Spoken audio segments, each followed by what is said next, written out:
I don't know if you are, I am just amazed, incessantly amazed. I remember when I picked up my first esoteric astrology book in the Gnostic bookstore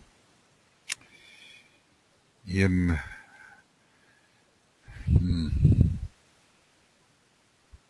was it 1968, an old ratty volume.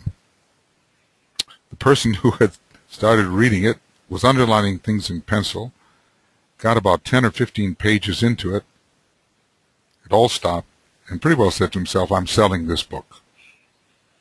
And I came in touch, I still remember pulling it off the bookshelf.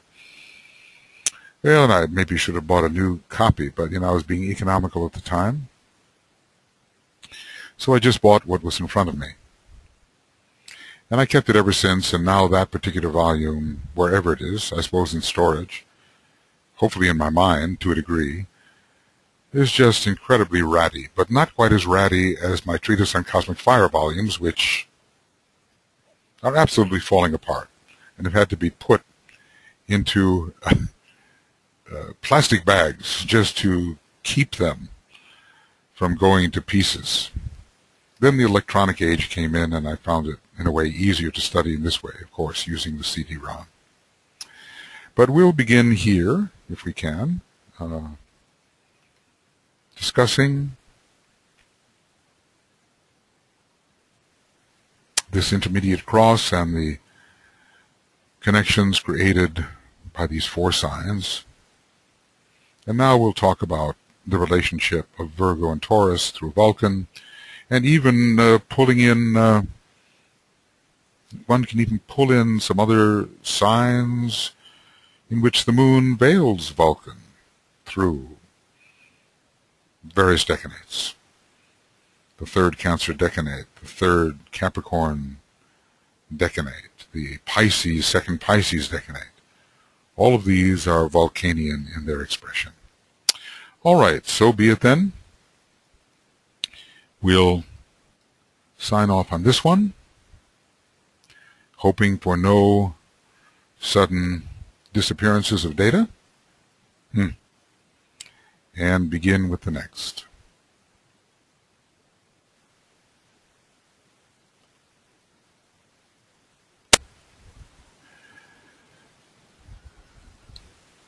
Okay, friends, I'd like to go on now. This is Esoteric Astrology Adventure 86D, Section D. We're on page 273. And we're continuing with the discussion of Virgo. Previously we talked about four signs related to each other through the moon's veiling of Vulcan and Neptune. And these signs concerned primarily with the stage of discipleship and the manifestation of a solar disciple, presumably a true solar disciple, an initiate of the third degree. Here we find Virgo is related to Taurus through Vulcan. Right. Which brings in what might be called the endurance aspect of the will to be. The will to come to birth in this case, the endurance aspect of the will to be. And this carries the process of gestation through a long period of time, long on the microcosmic level relatively, and far longer when you think about the actual endurance required to make primitive man into an initiate of the first degree. So it carries the incarnated Son of God through the experiences of the dark time, and I want to say in the hall of ignorance, wherein the personality becomes the mother in the stage of gestation, guarding through natural law that which will one day emerge, and through the period of infancy upon the physical plane, and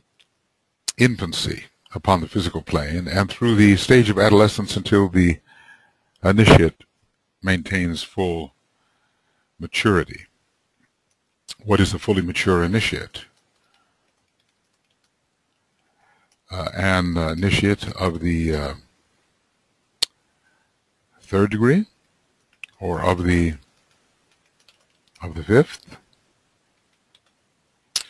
We're talking about the birthing of the Christ principle, the nurturing in the hall of ignorance of the gestation period, the infancy, the babes in Christ upon the physical plane, and I suppose this is initiates of the, perhaps of the first and second degree, the stage of adolescence. Well, could this be second degree, or perhaps third, although one is a young man at the second degree and a rich young man at the third degree, and full maturity is attained, I suppose, in terms of the Christ principle, more at the fifth degree, where the soul is truly radiant and blazing in its higher Leonian nature. That soul not being the consciousness within the causal body, but something which is triadal. So this necessitates persistence, endurance, and continuity of effort. These are all Vulcanian keywords. And this is one of the characteristics imparted or stimulated by the energies pouring from Vulcan: persistence, endurance, and continuity of effort, without let-up and leeway, which is kind of interesting because it's often said that the second-ray soul proceeds without let-up and leeway and has great persistence and endurance in a way. Now, Vulcan is primarily related to the heart of the sun on its innermost levels. So there is a sense, being so close to the sun as it is, that the first ray is a soul ray, but something still more interior involves a soft line ray like the second ray. 4 and 2, I think. Okay, so this necessitates persistence, endurance, and continuity of effort, and it is one of the characteristics imparted or stimulated by energies pouring from Vulcan, the endurance aspect of the will to be. The will to be in form. There are also other wills to be on different levels. You can realize that these are first ray attributes. Yes, in a fundamental sense, I would say so. And the reverse side of those usually emphasized, namely death or the activity of the destroyer aspect, which is more Plutonian. But you know, DK said of Roberto Saggioli, you have the will like tempered steel of your second-ray soul. And he did speak of this incredible persistence without let-up or leeway. So I think Vulcan is both a hard line and a soft line planet, although we experience it more in the hard line at the present time, because we are working towards soul energy and not necessarily towards spirit energy.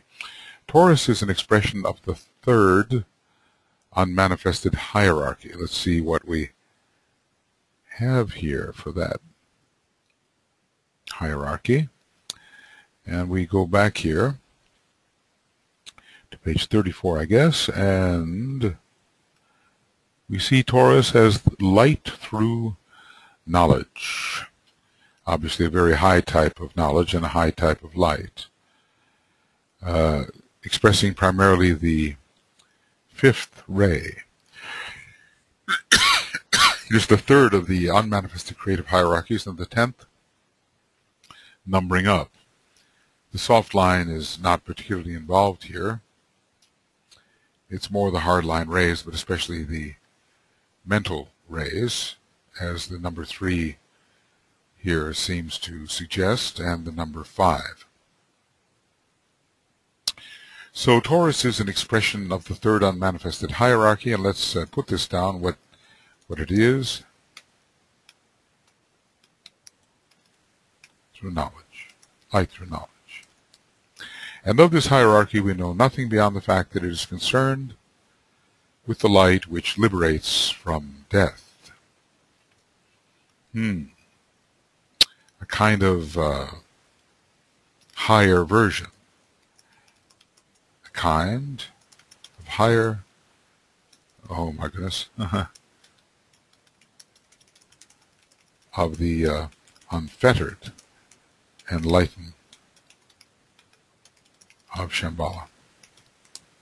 The light which liberates from death.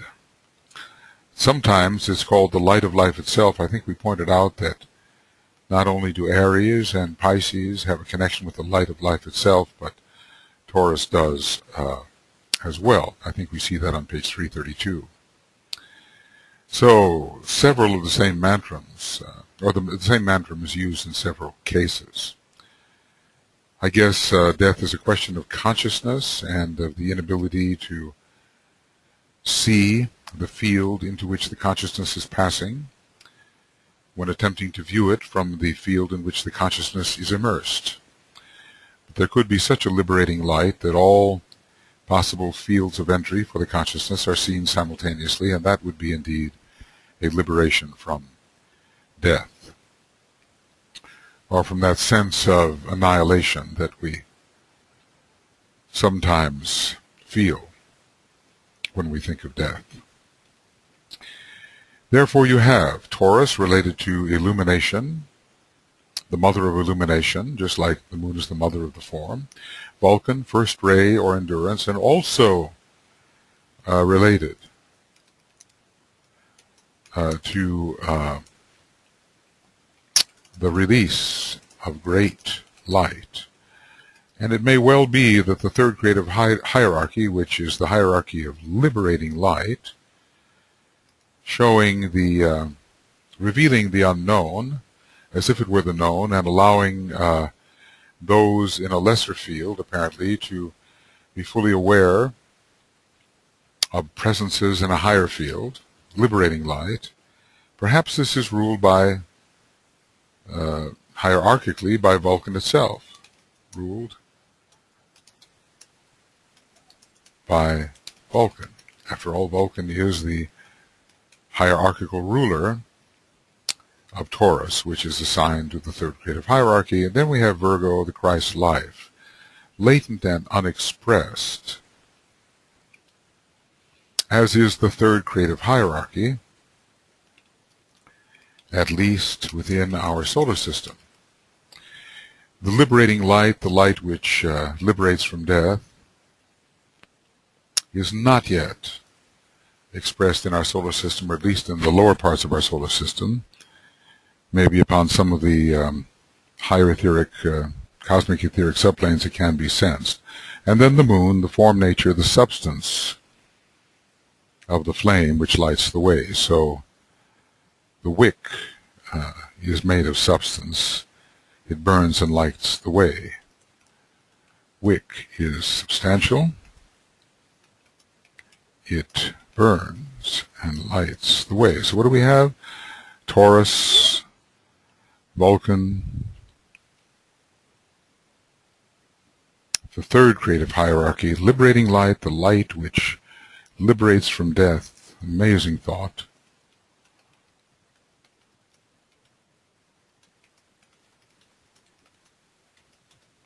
Virgo, the Christ life, which at a certain point at least is latent and unexpressed, at least in the early days of evolution and in the Hall of Ignorance, and then emerging into some degree of recognizability as the love petals are stimulated and organized, and the moon, which is the form nature. We don't have Neptune listed here, we just have the moon and Vulcan. These are esoteric rulers of Taurus. And the third creative unmanifested hierarchy is connected with Vulcan hierarchically. So what TK says here, undoubtedly true, a vast field of psychological research in connection with all the constellations, the planets and hierarchies is indicated above.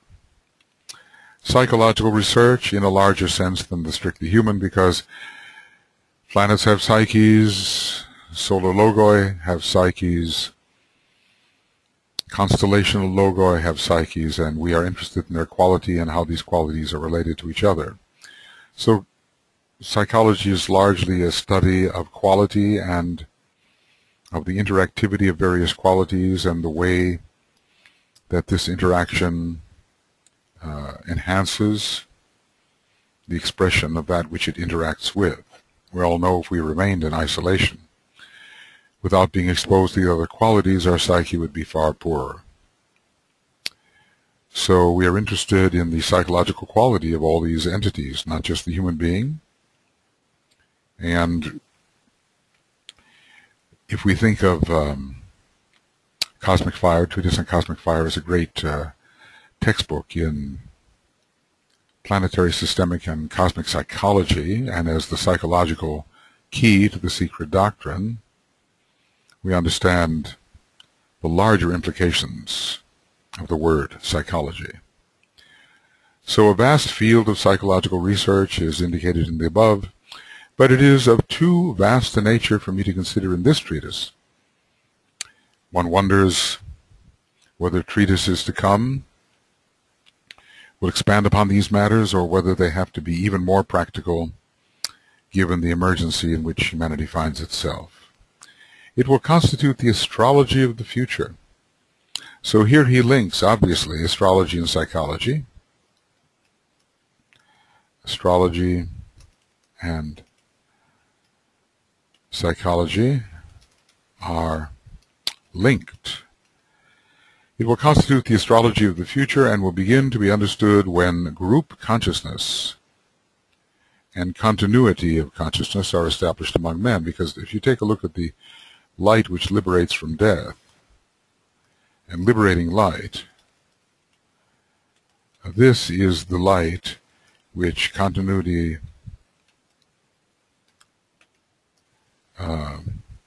brings, continuity of consciousness brings.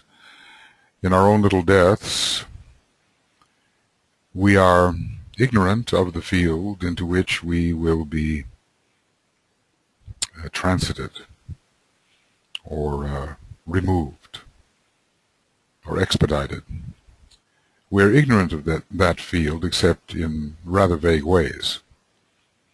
And if we could simultaneously seize with the liberating light the dead with us right now, there would be an overcoming of the fear of death on this little microcosmic level.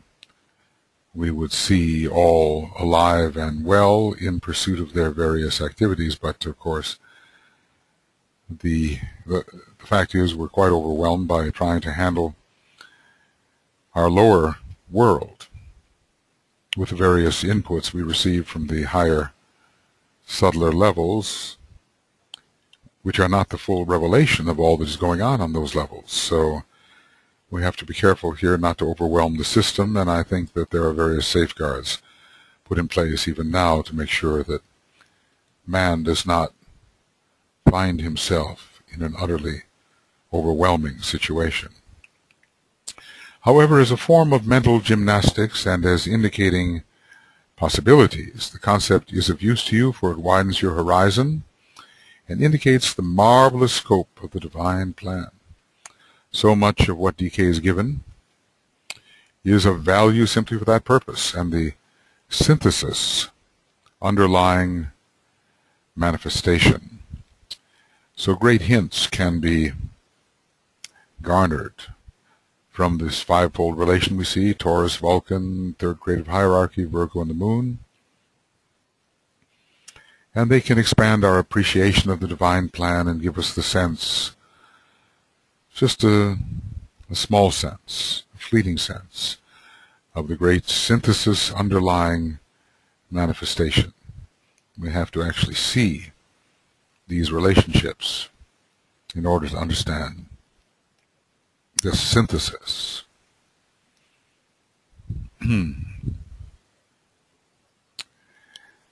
Right.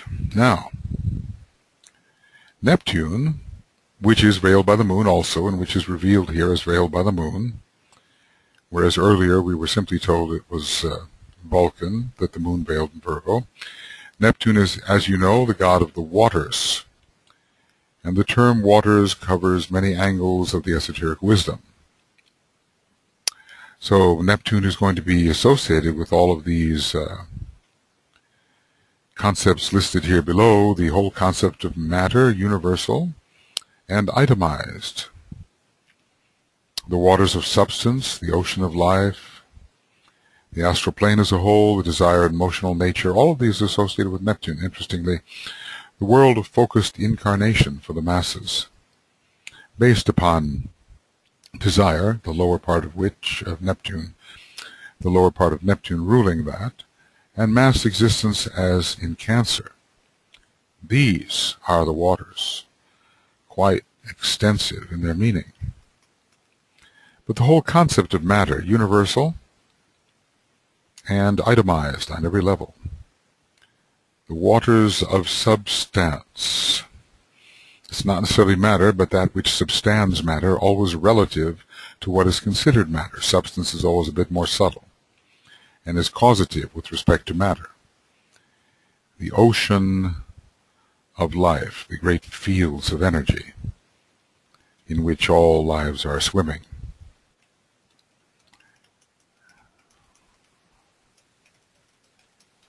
In which all lives are, as it were, swimming.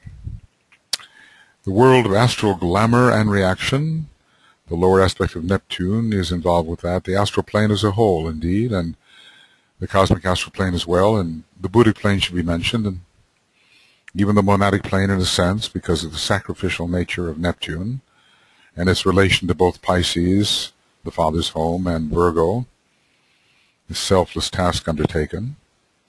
The desire and emotional nature, which is generally the type of principled expression we find upon the astral plane.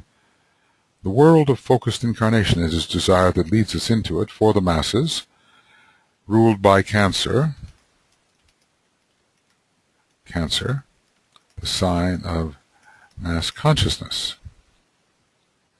And Neptune does have much to do with inducing incarnation.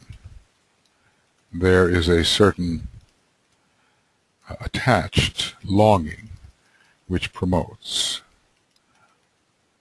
reincarnation. And mass existence, which is sentient but not intelligent.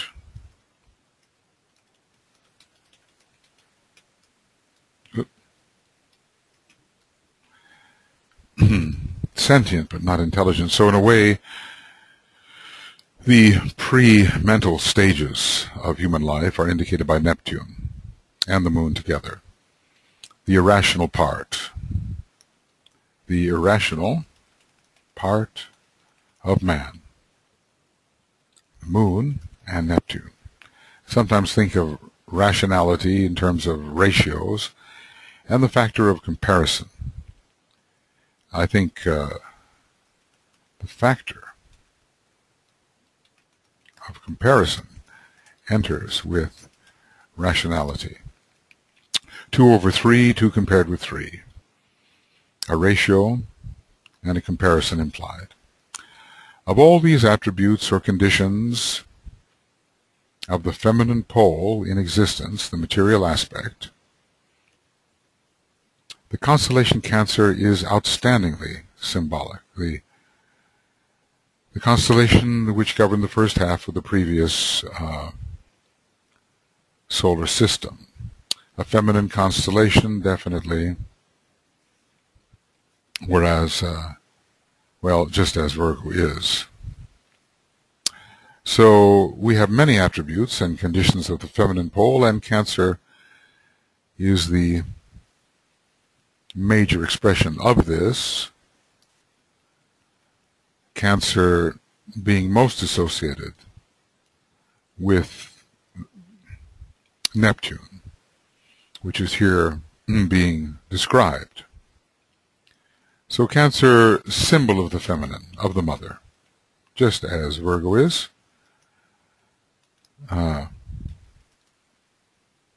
Symbol of the feminine and of the mother. as is Virgo, in a more sophisticated, I think, way. Cancer is preceding Leo. It precedes Leo, the sign of individuality and of self-conscious effort. The man realizing himself to be, and defining himself in a certain way and seeing himself in a certain way, decides through ambition to better his lot, to increase his power and his scope in the environment which he perceives, to increase the ratio of himself to the environment, so he is seen to play a bigger part within it. He wants to become more the sphere than the small circle of the point. So Cancer precedes Leo, the sign of individuality and of self-conscious effort, and is concerned with the slow rhythm of mass life. These are the instinctual responses, very much tied to the seasons and to the cycles of the moon, monthly cycles. It's not a driving force. It lacks the power of will. If you look at Cancer compared with Capricorn, there is no first ray coming through Cancer per se, although some very distinguished first-ray people had been born in Cancer, such as Julius Caesar and Alexander the Great.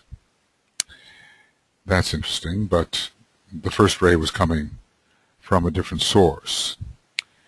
So it's not about individuality and self-conscious effort, it's about mass response, mass reaction, and is not willful, but simply instinctual. So the slow rhythm of mass life, either instinctually active or the reactions of an imposed consciousness, which is the result of chosen experience after initiation. So the Cancerian initiate can go back to redeem. Cancerian initiate can return to redeem. He becomes what is called the crab that cleans the ocean of matter, which flows around the soul of men. So there's going to be the initiate dealing with the slow rhythms of mass life, probably trying to raise it towards the individuality of Leo, the self-consciousness of Leo, the stage of personality, expression, and integration. So Cancer connotes mass life, leading to group life after the experience of initiation, for which its polar opposite, Capricorn, stands, and which finds full expression in Aquarius, that is group life, which completes the experience of Leo and fuses it with that of Cancer and Capricorn. Well, we have kind of a, from Cancer to Leo to, well, we can include Scorpio, but Capricorn to Aquarius. If we really want to look at three stages, which we can call mass, individual, and group, mass, individual, and group are symbolized by Cancer, Leo, and Aquarius. But there are intervening stages most necessary in order to create this liberated group consciousness. So, Cancer, Leo, Virgo, with their opposites, looks like an important six-pointed star, which takes us from the personal to the transpersonal. So, from the personal to the transpersonal. We begin with the mass consciousness in Cancer. We become individualized, the dominating individual, the self-aware individual in Leo. We begin to become aware of the pairs of opposites, a higher something within us, a Christ consciousness within us in Virgo. The triumph of the Christ consciousness will occur in Capricorn in a way, but an initial and important victory occurs in Scorpio, which is not listed here.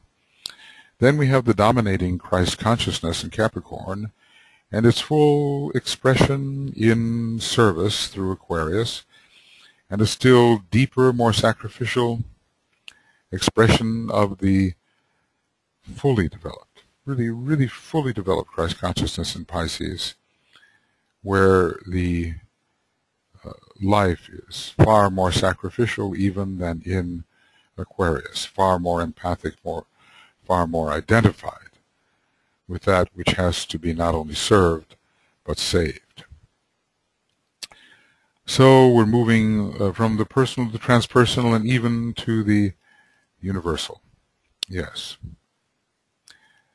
They form another six-pointed star of profound significance, which is the subjective counterpart of the six-pointed star, the interlaced triangles, which we call Solomon's seal. The Solomon's seal stands for so many things today. You know, it is the symbol of Judaism. It's the symbol, in a way, of the state of Israel. It's the symbol of the astral plane. It's the symbol of the monad. It's the symbol of these of the interaction within the zodiacal circle, which takes us from the lower hemicycle to the higher hemicycle. It moves from the individual to the universal. Yes, I think that would be a good way of saying it. Lead us from the individual to the universal, because these last signs are signs of universality. The interlacing of the two above triangles constitutes what is called a triangle of humanity. A triangle of humanity, not the only one apparently. And certainly a very human stage is indicated by Cancer, Leo, Virgo. And under the theories of the science of triangles, it concerns the relation of the individual to the mass of humanity and of the disciple to the group. We are already becoming a disciple in Virgo. We become a triumphant disciple and initiate in Capricorn. And then a truly group-conscious disciple or initiate in Aquarius, identified as the group. And in Pisces, still more identified, not just with the group, but the many groups identified with the whole. These triangles warrant most careful study. It is the planet Neptune which is predominantly active in bringing about such an activity in Cancer, that adequate momentum can be set up, enough desire, I suppose, which will produce progress through the intervening signs to Aquarius. Now let's take a look at how this works. Of all the 6 signs listed, only one of them is not related to Neptune.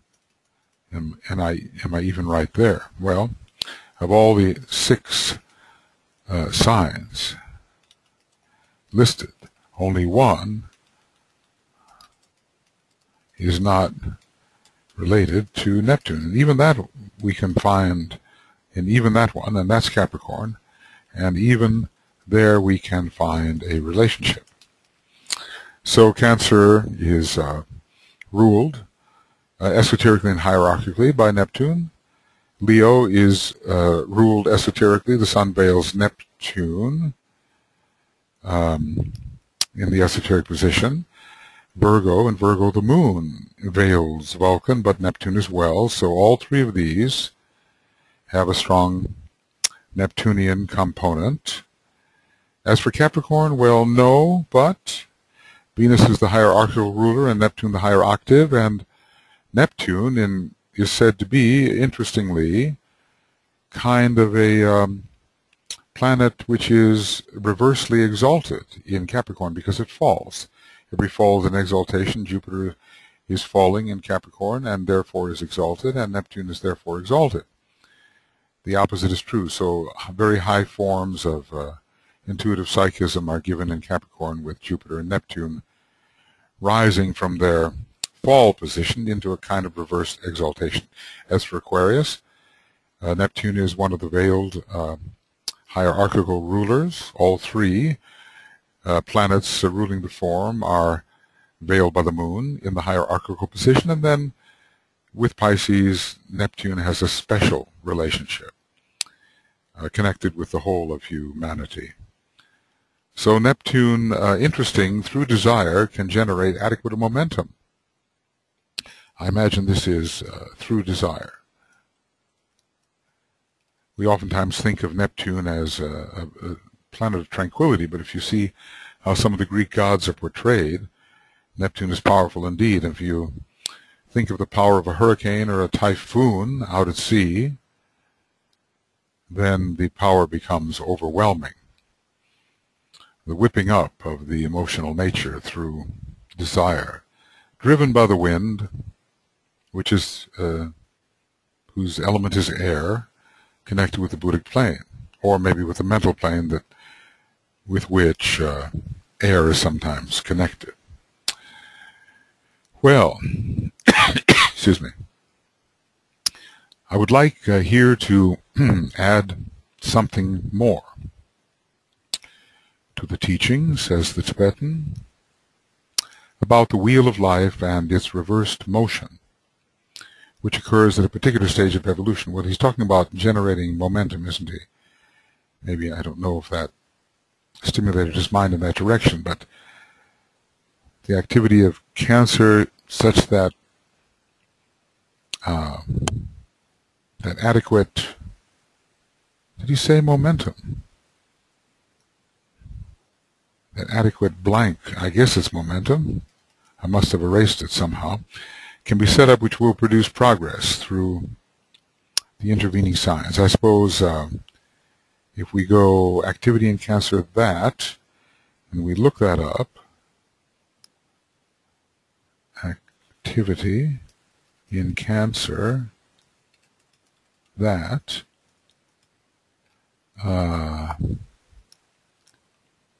okay, well, I should, you know what I should have done there? I should have definitely gone backwards and put a quotation mark in front of it. And now we'll have one. That adequate momentum, yes, the word momentum was definitely there. Okay. So, I would like here to add something more to the teaching about the wheel of life and its reverse motion, which occurs at a particular stage in evolution. It's, remember, it's the reversal of currents within forms. And we think of the human form, especially in the currents flowing between chakras. Perhaps this is operative in other types of forms, greater and lesser as well. I would call your attention to the fact that the difficulty of the problem and the intensification of the life of conscious duality, which marks the earlier stages of the path of discipleship, up to and immediately preceding the third initiation, where a fearsome conflict is fought, he tells us, obviously between dualities, a fearsome conflict between opposites is fought, is based upon the wheel of the zodiac contributing its influences to the life of the form nature in a normal manner. So there is a difficult problem. If there's not two, there's not a problem, and the two have to be in contention.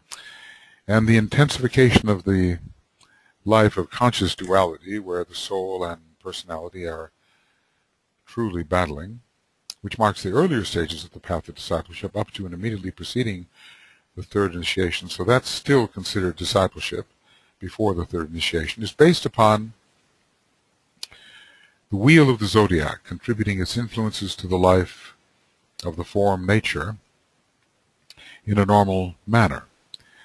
We can bring in more of these zodiacal energies, and they must be reconciled. They're involved in conflict. The individual is increasingly sensitive.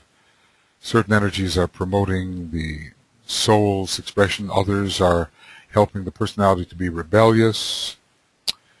So this intensification and the great sense of conflicted duality is based upon zodiacal contribution to the life of the form nature in the normal manner. This is normal. The myriads of lives which constitute the form are conditioned by the signs of the zodiac, proceeding in its normal manner clockwise. due to the precession of the equinoxes. That's quite a statement. That the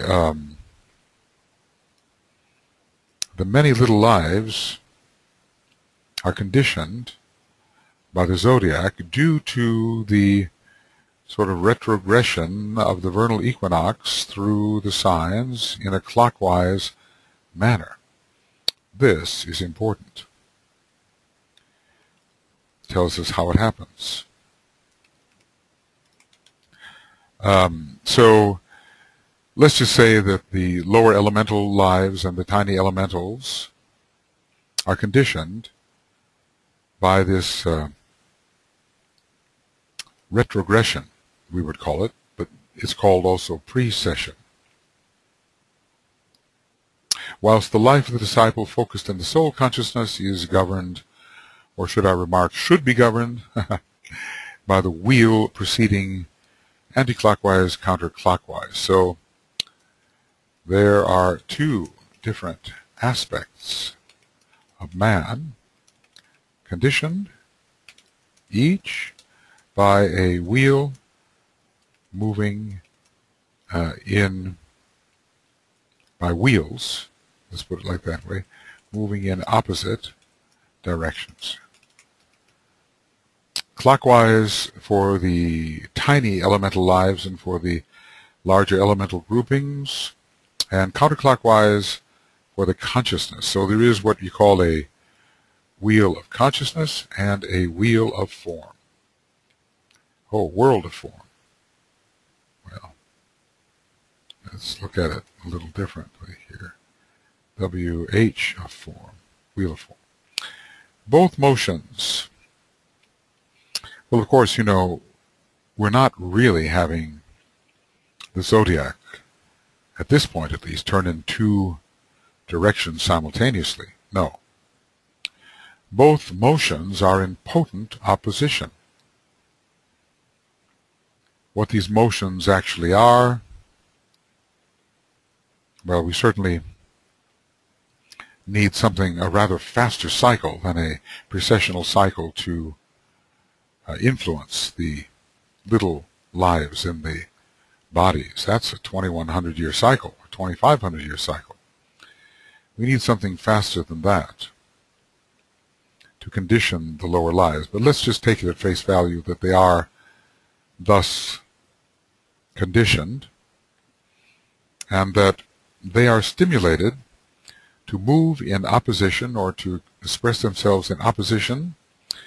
Maybe I would say they are stimulated to express themselves separatively and to emphasize rotary motion.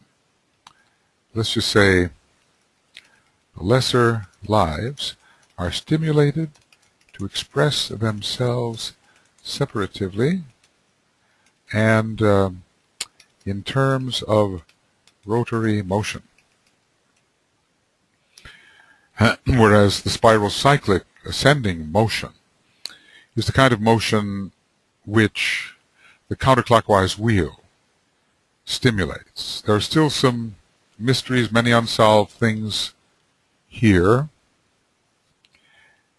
because this precession of the equinoxes is really very slow, but it kind of sets a pattern of what retrogression means, what clockwise movement means. So the myriads of lives which constitute the form are conditioned by the signs of the zodiac proceeding in its normal manner, clockwise, due to the precession of the equinoxes. And yet there must be many lives, tiny little lives, within any form that are conditioned by all 12. It takes 25,000 years to move through all 12 of the signs or constellations, given the very slow 1 degree equals 72 years regression of the vernal point. But at least the pattern is set. And perhaps the precession of the equinoxes sets some sort of stamp on matter which inclines it to remain itself and not to aggregate in ways which are related to group unity, cohesion, and so forth. the third aspect does not serve the second aspect unless it is deliberately induced to do so, and there must be something about the energy released with the precession of the equinoxes, it being the prototype of other precessions, I suppose, which inclines matter to remain what it is and not to serve the second aspect. Both motions are in potent opposition and, symbolically speaking, produce eventually, and this is what's important, produce eventually that tearing asunder which always precedes initiation and illumination. Ripping, a ripping away of consciousness from the tendencies of form, really part of the law of repulse, I suppose. Part of the law of repulse, and which is testified to by all mystics and initiates, St. Paul giving a very vivid testimony. I'll paraphrase, that which I do not, that which I would not do, that I do. O wretched man that I am, who can save me from the body of this death? So oftentimes compelled to go along with the wheel, turning clockwise, but finally having enough will and persistence, power, to move in the counterclockwise direction forward as a consciousness in process of liberation, while the form nature and all of its tiny elemental lives continues to turn for a time in the clockwise manner until thoroughly trained and reconditioned, and thus elevated to turn also in a clockwise manner and counterclockwise manner, and thereby be subsumed into the spirit. Well, that may be yet a little while. I suppose before that we have to have the wheel turning upon itself, the wheel becoming one thing. But anyway, the tearing, the ripping, the sense that there is old Adam and new Adam, that there is original sin in one, turning in a clockwise manner, as DK inclined us to think, that the tendency of the newly individualized man was to follow energy currents which were moving in a clockwise manner rather than counterclockwise, and thus go against the normal stream of zodiacal motion. So the rending, the tearing, the pain, the wretchedness, the wretched aspirant, until the wheel is really reversed, perhaps after the experience in the desert where the decisions are made to put Satan, the lower nature, to the side and to overcome the world, the flesh, and the devil. Then at that time, I would say the rending and the tearing is not so great. Later, there may be a rending and tearing in terms of the contrast of the way humanity as a whole is turning compared to the way the soul-infused disciple is tending. But that's a different thing. The war is not within the disciple, but within his relationship to the normal elemental tendencies of humanity. So both motions are in potent opposition and, symbolically speaking, produce eventually that tearing asunder, a kind of crucifixion in a way, which always precedes initiation and illumination. So we can experience, I suppose, the burning ground. The burning ground must be equivalent, EQU,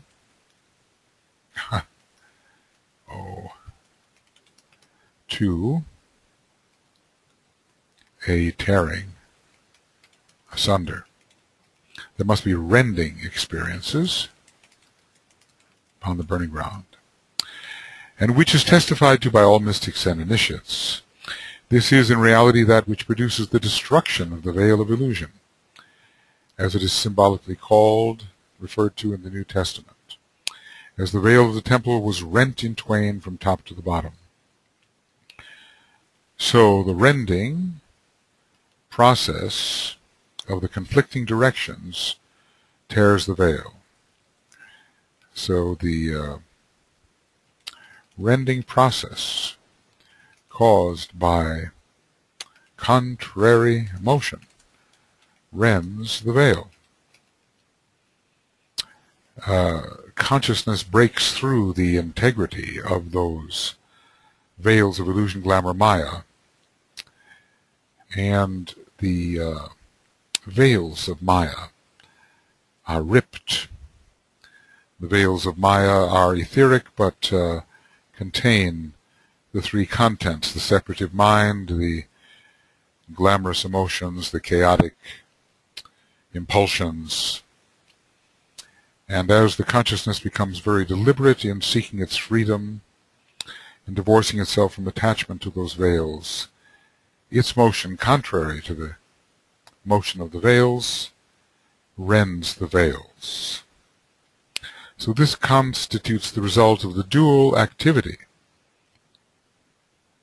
of the great wheel. Every man is, in a way, a great wheel, but we are talking about the zodiacal wheel and how its dynamics somehow produce the rending of the microcosmic wheel and eventually of later, more holistic wheels. It precedes the dark night of the soul, wherein the man stands pendant between heaven and earth. The dark night of the soul is said to be many things, but somewhere it says the realization came upon the initiate Jesus of the age-long separation of the human consciousness from God. Realization of all the human misery in the face of divine possibilities. So this constitutes the result of the dual activity, the rending of the veil. So the pain along the fourth ray line, there's always a ripping and tearing with the fourth ray. The pain produces liberation from identification with illusion, glamour, and GLA, glamour, and Maya. It precedes the dark night of the soul, wherein the man stands pendant between heaven and earth. It's kind of like, not being on any cross in particular. Let's say neither on the fixed cross or the cardinal cross.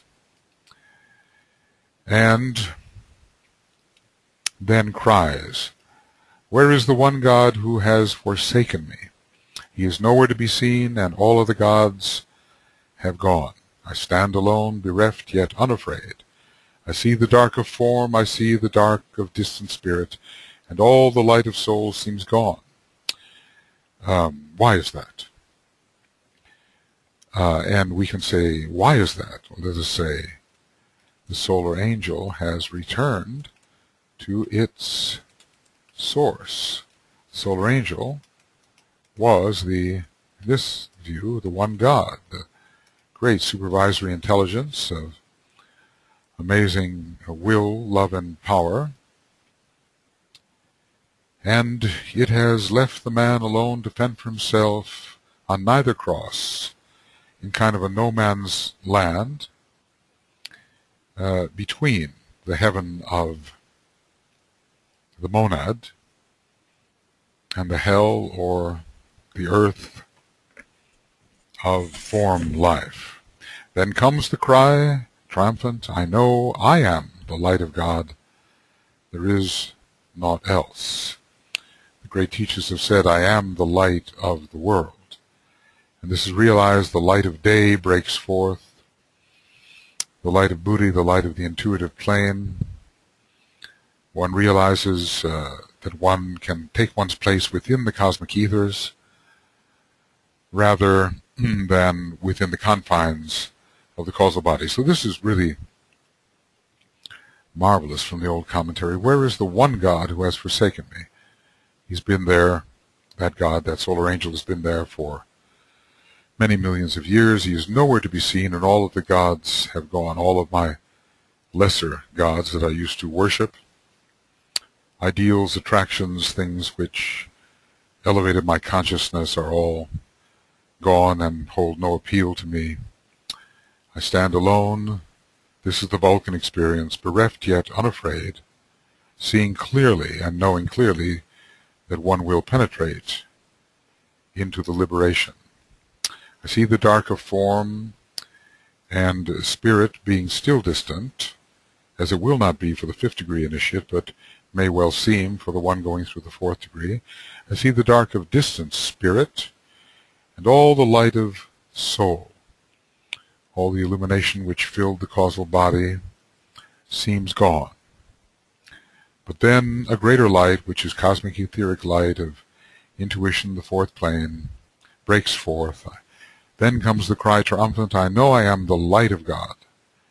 There is naught else. So there is a disidentification from the causal body, which has now fragmented and somehow been destroyed, and a new home is found within the cosmic ethers, representing the mind, heart, and will of God. There is naught else. So this liberation awaits us all, and I suppose the more we know about it in the technical sense, the better we will be able to progress through that process without undue despair, without fear, and with the sure faith that this loss of the causal body is just a temporary loss to be followed by a far greater restoration having to do with the true spiritual nature of man, the spiritual triad informed by the monad. Through the moon and also through Jupiter, Virgo is brought into relationship with Aquarius, moon being the hierarchical ruler, Jupiter the esoteric ruler, which means in this case with the 7th creative hierarchy, the very lowest one. So Virgo has much to do with substance, with matter, but also with the very lowest plane, systemic plane, the 7th, wherein the 7th manifested creative hierarchy rules, or with atomic substance, which are tiny elemental lives, atomic substance, out of which the dense body of manifestation can be constructed. If the Christ life, which the Virgin nurtures, is to be brought to successful manifestation. So it's interesting that Aquarius releases Virgo from her load, yes, but Aquarius makes it possible for the Christ in Virgo to manifest on the densest plane. There's much of practicality in both of these signs, and it's quite amazing to see the universally thinking Aquarian, able to do so many practical things in the world, really the so-called man for all seasons. So the Christ life must, in the Aquarian age, express right here on the physical plane, and that's why we expect during the Aquarian age a real regeneration of the physical plane. The cause of manifestation is, esoterically speaking, the stimulation of the dead lives, the so-called inorganic substance, which is ruled by Aquarius, into activity and into usefulness to the positive Christ life, which is the agent of stimulation. So it is, in a sense, a reversal of roles, with Virgo stimulating Aquarius, and especially, whoops, that's not it, especially the higher expression of Virgo under Jupiter, where the Christ life is really gloriously manifesting and can stimulate the dead lives, the so-called inorganic matter, which Aquarius rules. Hence the moon is the symbol of the response of the dead lives to the outer spiritual impact. The sun, in a way, irradiates the moon. The central idea of occultism that even the smallest atom of substance has in it the germ of that which can respond to spiritual energy is preserved for us in the teaching anent the influence of Jupiter, the second ray agent of the Christ spirit. So Jupiter Moon in Virgo, Jupiter Moon in Aquarius, and the fullness of the Christ being brought into abundant expression in the Aquarian realm, which is the realm of the dead or inorganic lives ruled by the moon.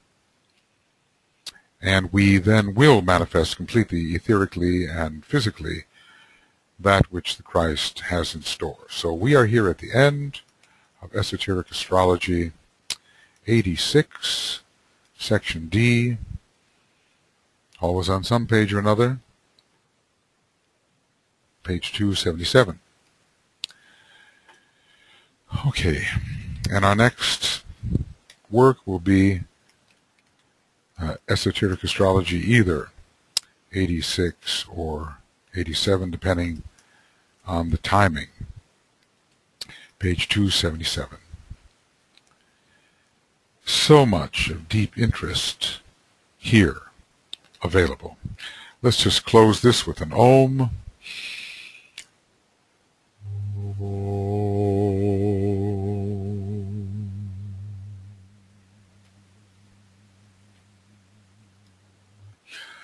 Sacred word, especially connected with the manifestation of the soul through matter. That's really what we've been talking about here in this Virgo chapter, how the inner Christ grows into full maturity and can manifest on every level, including the very densest level, ruled by Aquarius and the moon. Okay, friends, it's been an interesting day, and so far the technical snafus, I don't want to speak too soon, have not followed me into this later program. I did a little 22-minute program, suddenly curtailed, and hopefully we can get that to you. I don't know where it ended exactly, but I know where it began, and I know where 86A ended. So all of this will be coming to you before long. Meanwhile, so much to ponder as we look at the interrelationships of all the amazing energies which we can begin to understand and utilize to help us scientifically progress in the development of the soul and the liberation of the spirit.